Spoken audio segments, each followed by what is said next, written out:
mercredi 21 août 2019, 9h40. Nous voulons aujourd'hui aborder un point qui est un peu chaud parce que c'est un point qui a toujours créé beaucoup plus de débats. Mais pour l'aborder comme il se doit et selon notre façon de voir les choses ou bien selon notre vision, nous préférons d'abord lire un texte dans Luc 2, 25 jusqu'à 32. Luc chapitre 2, 25 jusqu'à 32, c'est à partir de là que nous allons présenter le point que nous voulons développer aujourd'hui dans le cadre de cette intervention. Luc 2, 25. Il y avait à Jérusalem un homme qui s'appelait Siméon. Cet homme était juste et pieux, il attendait la consolation d'Israël, et le Saint-Esprit était sur lui. Et il avait été averti divinement par le Saint-Esprit qu'il ne mourrait point, qu'auparavant il n'eût vu le Christ du Seigneur. Il vint au temple par l'Esprit, et comme le père et la mère apportaient le petit enfant, Jésus, pour faire à son égard ce qui était un usage selon la loi, il le prit entre ses bras et bénit Dieu et dit. Il le prit entre ses bras et bénit Dieu et dit. Seigneur, tu laisses maintenant aller ton serviteur en paix selon ta parole, car mes yeux ont vu ton salut, que tu as préparé la face de tout le peuple, la lumière qui doit éclairer les nations et la gloire de ton peuple d'Israël. Voilà. Au verset 26, on nous dit que Siméon avait été divinement averti par l'Esprit, par le Saint-Esprit, qu'il ne mourrait pas avant d'avoir vu le Christ du Seigneur. Maintenant, il va venir au temple, poussé par l'Esprit, parce qu'il vivait justement pour voir le Christ. Il était en vie pour voir le Christ, selon la parole qui lui avait été donnée par Dieu. Mais au verset 25, on nous fait voir que Siméon était un homme juste et pieux, et qui attendait la naissance de Christ avant de pouvoir mourir, selon la parole de Dieu. Et quand Christ est arrivé, Siméon a eu la possibilité de prendre le petit enfant Jésus dans ses bras. Il avait Jésus dans ses bras. Alors, nous voyons là un vieillard qui porte un petit enfant dans ses bras. Voilà l'image. Et c'est cette image qui va constituer le thème de notre intervention. Christ dans le bras de Siméon, le dernier Adam est un esprit vivifiant. C'est un vieillard qui est là,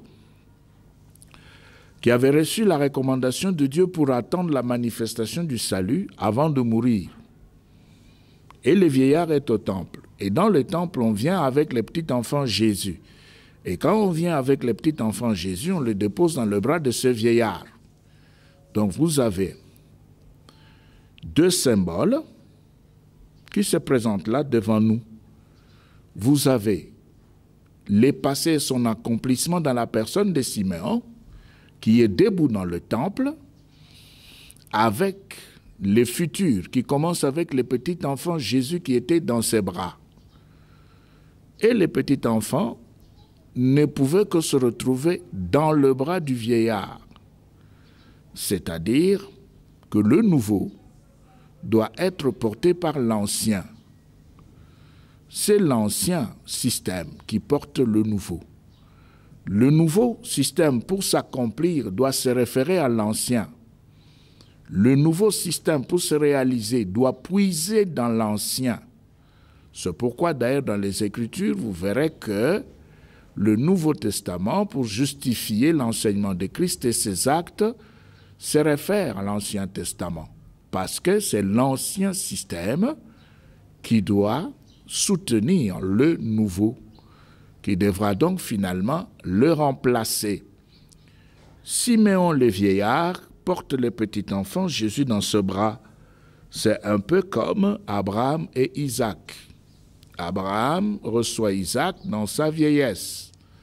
Et Abraham, dans sa vieillesse, enfante Isaac. Isaac va nous donner la postérité qui est Christ. Ce qui rejoint également Jacob avec Benjamin. Jacob a reçu Benjamin. Jacob était déjà dans sa vieillesse et il aimait Benjamin. Ça revient aussi au même avec Samuel qui est dans le temple avec les vieux Élie. Élie était déjà assez âgé dans le temple avec les jeunes Samuel. Donc, c'est toujours l'ancien qui vient pour soutenir le nouveau. Le futur, pour être un bon futur, doit s'appuyer, se référer sur le passé. Le futur, pour être solide et justifier l'œuvre de Dieu, le futur doit absolument puiser dans le passé. Et c'est pourquoi ici, les petits enfants Siméon, non, les petits enfants Jésus, pas Siméon, Siméon c'est le vieillard, les petits enfants Jésus se retrouvent dans le bras du vieillard Siméon. Alors, il y a donc un ordre qui va commencer. Mais pour que ce nouvel ordre puisse commencer, l'ancien doit disparaître. Et c'est pourquoi nous avons la figure d'un vieillard. Parce que le vieillard, lui, il est au soir de sa vie, il devra disparaître, il devra donc faire la transition et communiquer tout ce qu'il avait emmagasiné, encaissé, au jeune homme qui devra donc maintenant continuer la marche. C'est pourquoi Jésus s'était retrouvé dans le bras du vieillard Siméon. Maintenant, quand Jésus se retrouve dans le bras du vieillard Siméon, c'était pour indiquer le fait qu'un nouvel ordre de choses devait commencer. Et ce nouvel ordre de choses, c'est l'ordre de Christ. Et l'ordre de Christ, nous pouvons le lire. Nous préférons toujours prendre Osterwald dans 1 Corinthiens 15. Nous allons voir l'ordre de Christ qui commence. Siméon a tout déposé en Christ et c'est Christ qui va maintenant constituer le nouvel ordre. 1 Corinthiens 15, 45, il est dit. Et là, nous allons voir l'ordre de Christ qui va commencer. C'est un ordre tout à fait particulier. Au verset 45, il est dit « Suivant qu'il est écrit, le premier homme, Adam, a été fait une âme vivante. Mais le dernier Adam est un esprit, C'est ça l'ordre de Christ. C'est l'ordre de l'esprit. C'est un ordre spirituel. Donc nous avons là la connaissance historique, les réalisations et les accomplissements de la parole de Dieu dans le passé. Ces choses viennent maintenant pour entrer dans le nouvel ordre.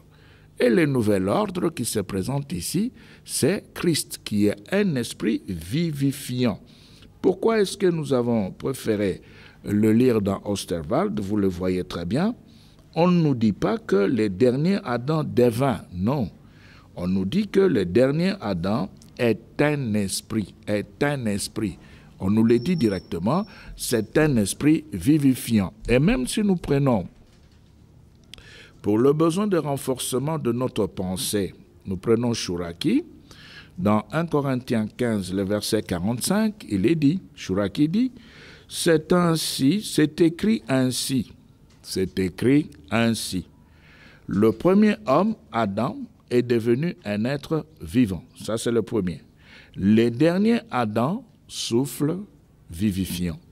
Il dit simplement, le dernier Adam, souffle vivifiant. Donc, c'est l'ordre de Christ qui commence, donc un ordre tout à fait spirituel. Donc, le relatif, le partiel, les deux devront donc se retrouver dans l'absolu.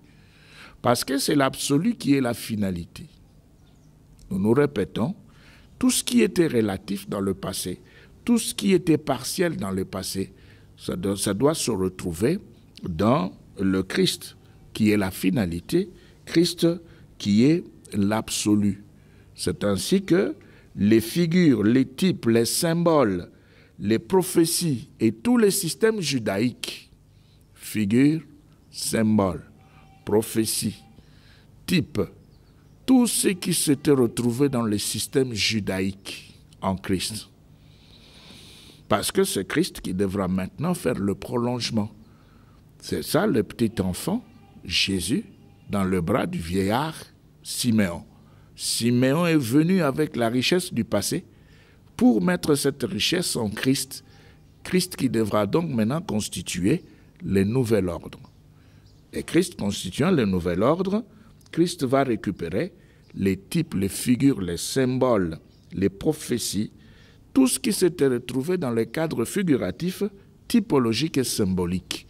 Tout est récupéré et tout se retrouve dans le nouvel ordre qui est Christ Jésus. Et ce nouvel ordre, nous nous répétons, c'est un système tout à fait spirituel. Tout à fait spirituel. C'est pourquoi, dans 1 Corinthiens 15, 45, qu'est-ce qui se passe là? Il y a un contraste. On présente un contraste dans 1 Corinthiens 15, 45. On nous donne le premier Adam, et si nous lisons ce texte dans Semeur, on nous donne là un contraste, et Semeur explique cela d'une manière un peu plus claire. Ce contraste est là à cause de ces deux types d'Adam présentés par l'apôtre Paul.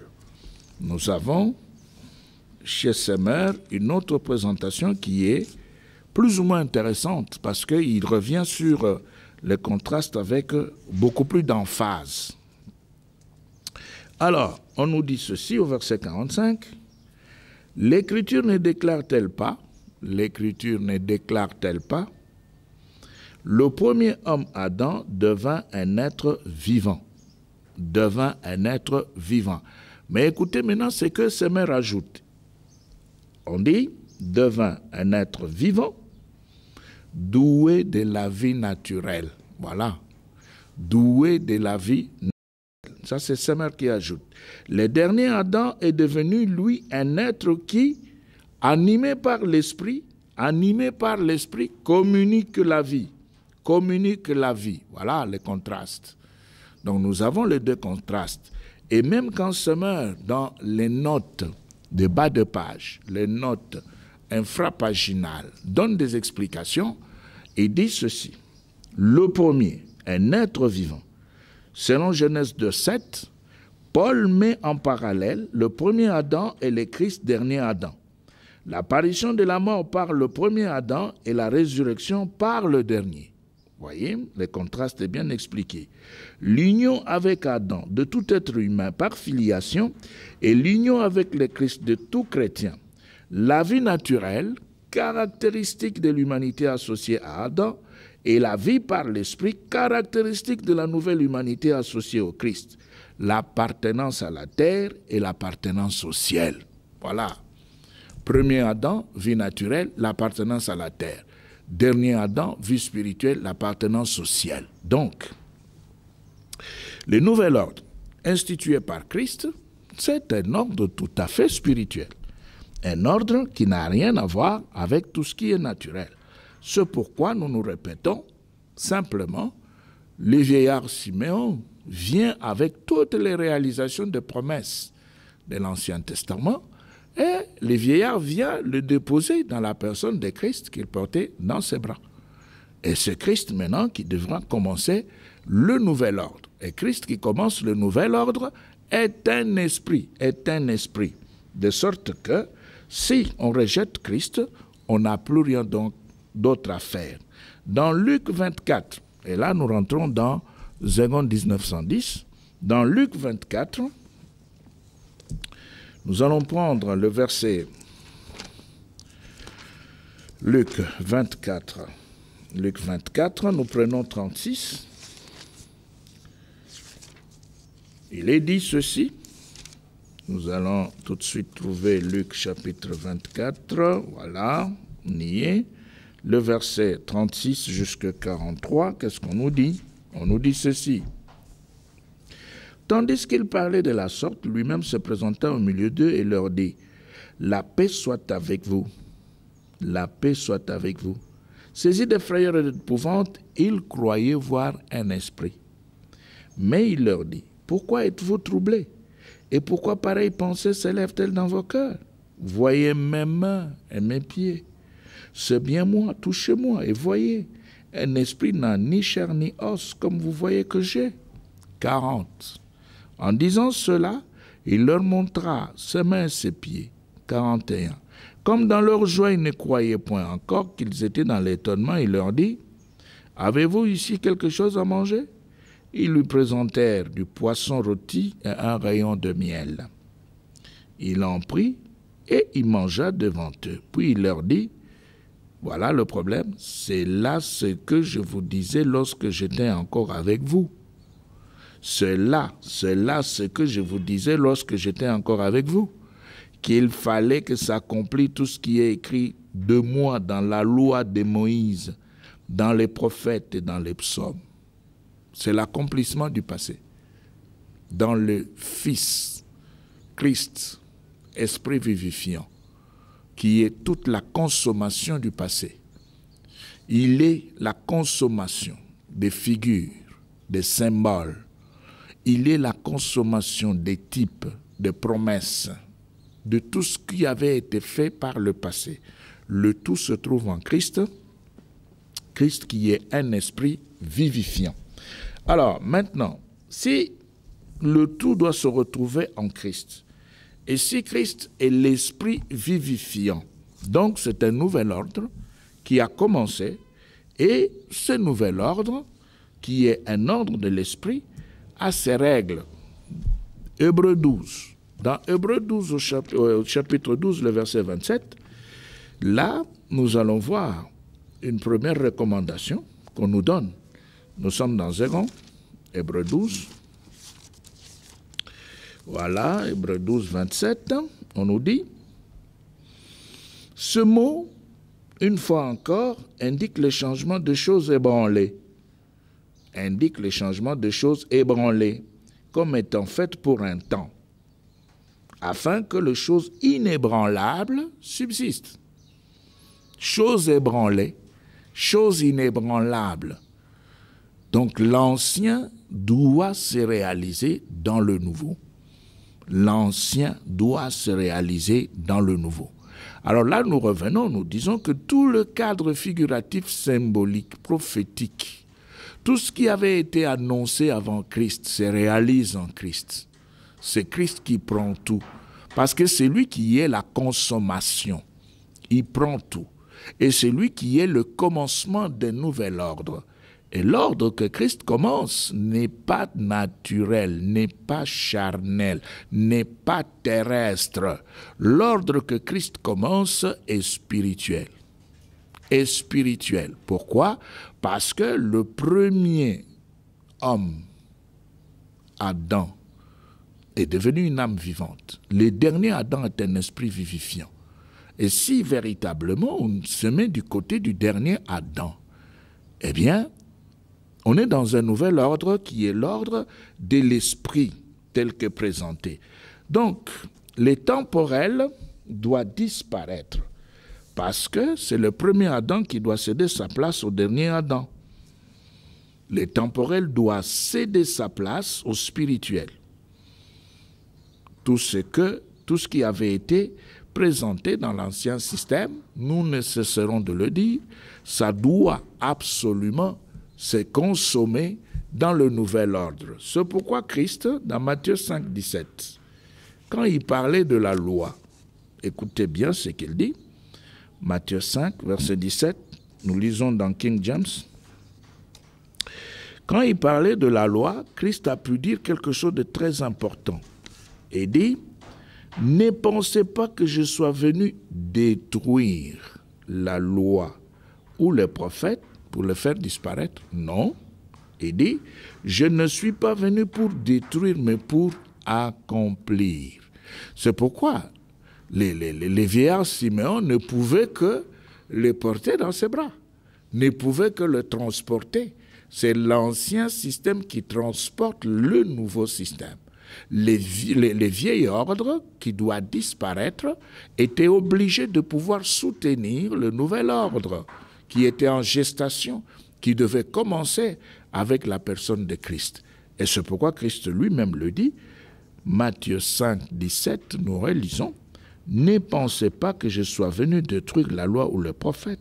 Je ne suis pas venu pour détruire, mais pour accomplir. » Mais pour accomplir. Et même au verset 18, il donne un élément important. Il dit, « Car en vérité, je vous le dis, jusqu'à ce que le ciel et la terre passent, un seul iota ou un seul trait, en aucun cas, ne passera de la loi jusqu'à ce que tout soit accompli. » Donc c'est Christ qui parle, et là il insiste sur le fait qu'il n'est pas venu comme un nouvel ordre pour pouvoir tout faire disparaître. Non, parce que ce que Dieu dit demeure. Matthieu 4, 4 dans français courant. Et ici, Matthieu 4, 4 dans français courant, les paroles de Dieu ne passent pas.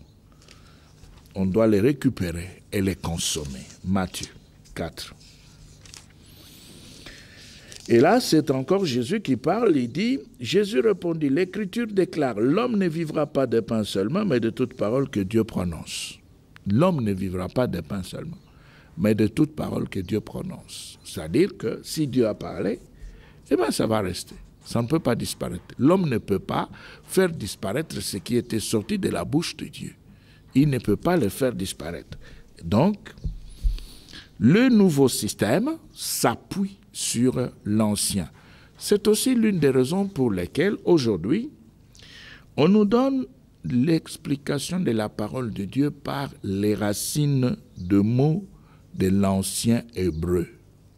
On prend l'ancien hébreu et on nous donne la parole de Dieu par l'explication des racines de mots de l'ancien hébreu. C'est ainsi que je crois qu'il y en a qui ont déjà entendu qu'en rapport avec l'ancien hébreu, l'éternel Dieu est appelé Yahuwah. Yahuwah.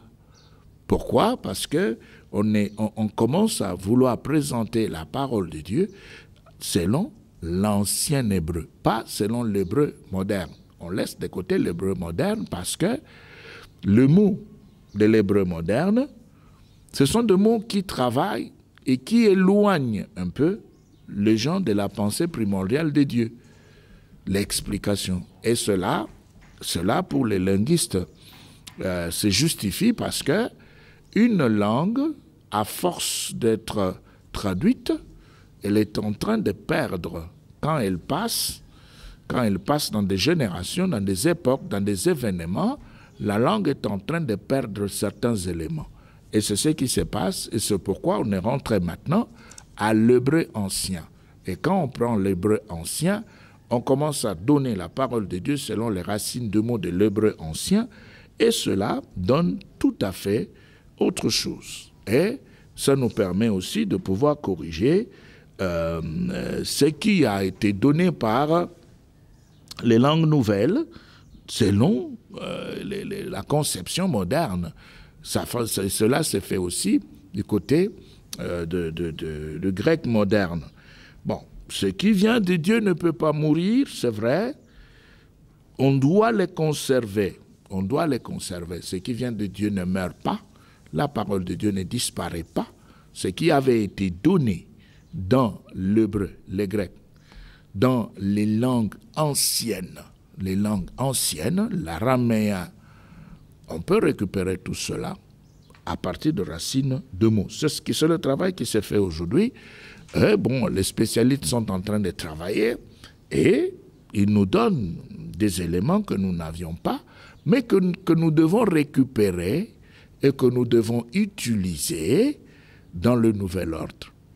Nous n'allons pas récupérer ces éléments pour ces éléments ou travailler avec ces éléments pour ces éléments selon l'ancien et chercher à rentrer de plein pied dans l'ancienne vision ou l'ancienne manière de voir les choses. Non.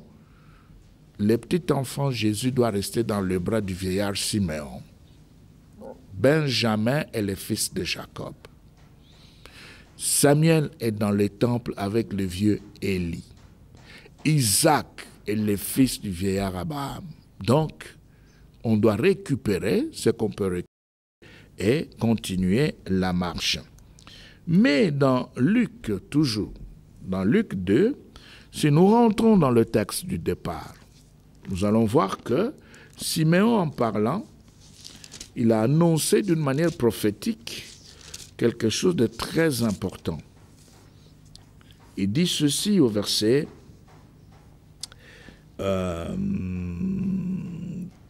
nous prenons 32, et nous reprenons, nous allons prendre 30, 31, 32. Car mes yeux ont vu ton salut, que tu as préparé à la face de tout le peuple, à la face de tout le peuple, tout le peuple, tout le peuple. 32. La lumière qui doit éclairer les nations et la gloire de ton peuple d'Israël.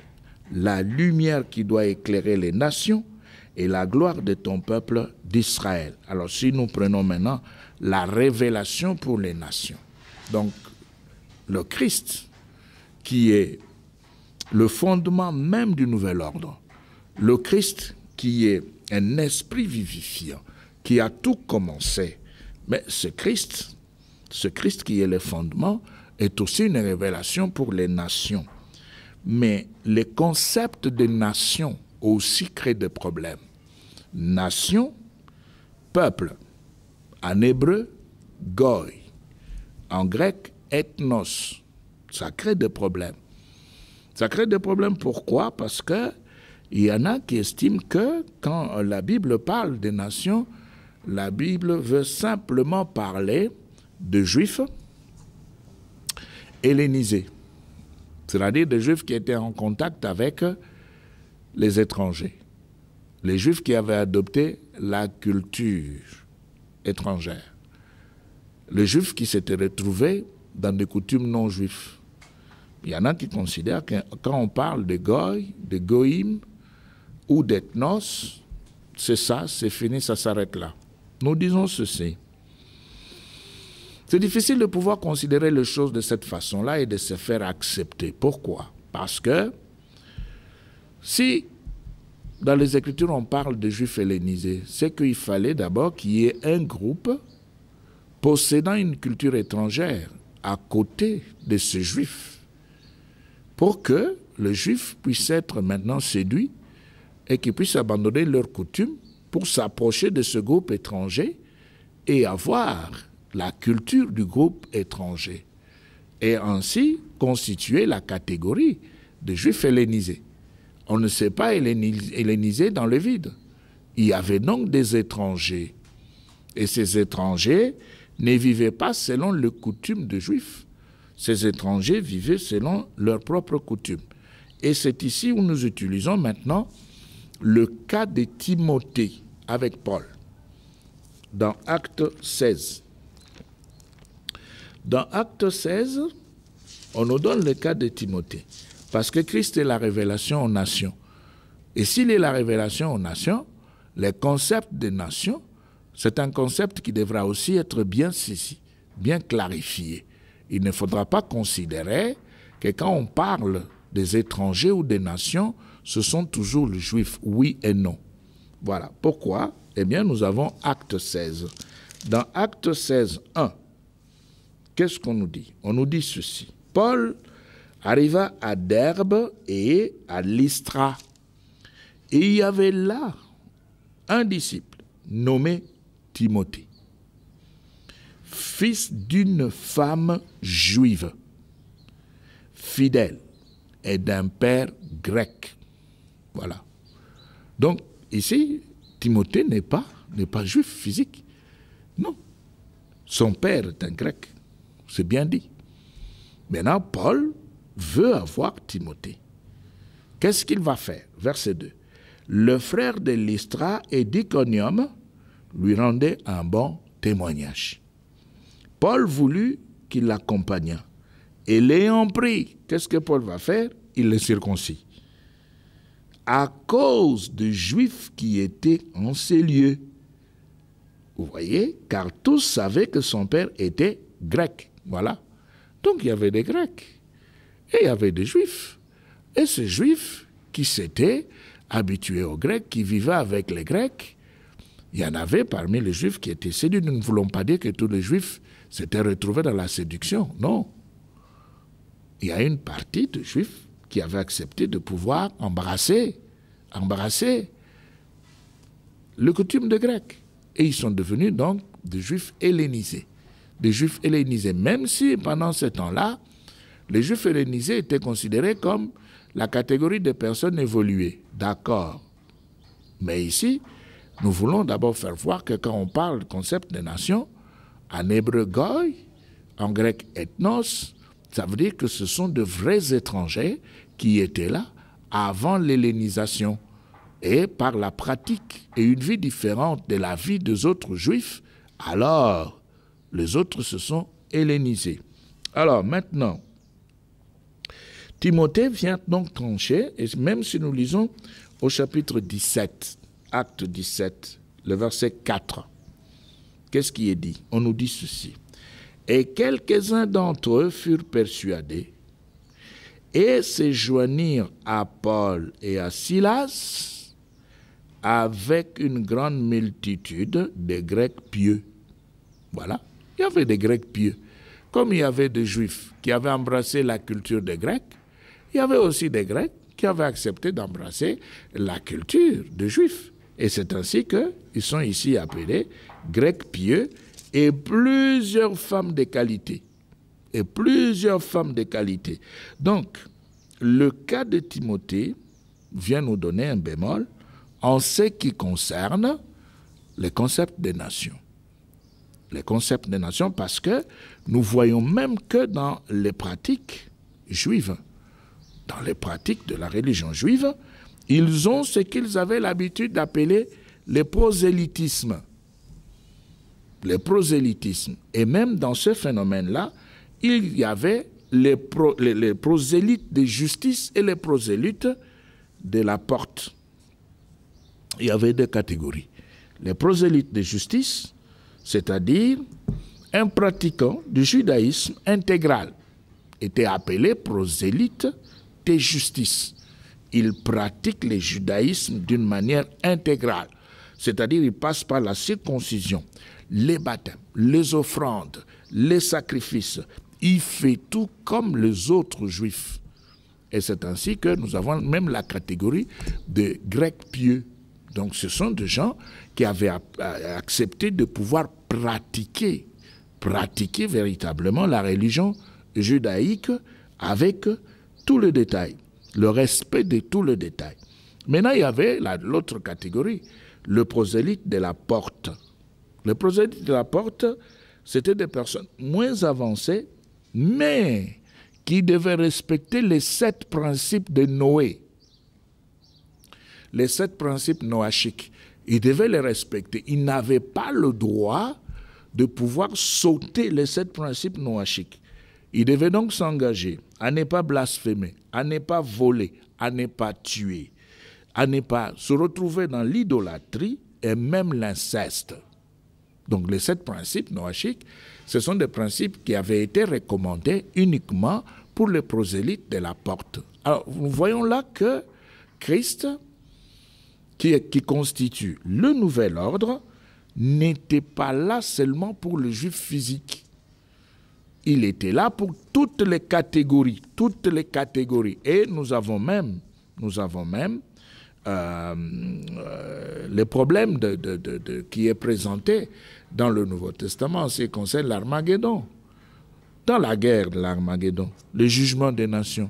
Quelles sont ces nations qu'on viendra juger? Quelles sont ces nations qui se retrouveront dans cette guerre-là? Et c'est ce qui introduit aussi les caractères universels du salut en Christ. Parce que là, le salut devra toucher toutes les nations. Toutes les nations. C'est pourquoi nous disons que le nouvel ordre, initié, commencé par Christ, est un ordre tout à fait spirituel. Ce n'est pas un ordre naturel pour que nous puissions rester limités dans la présentation du premier Adam, qui n'était qu'une âme vivante. Christ est un esprit vivifiant et l'esprit peut alors toucher toutes les nations. Que Dieu vous bénisse.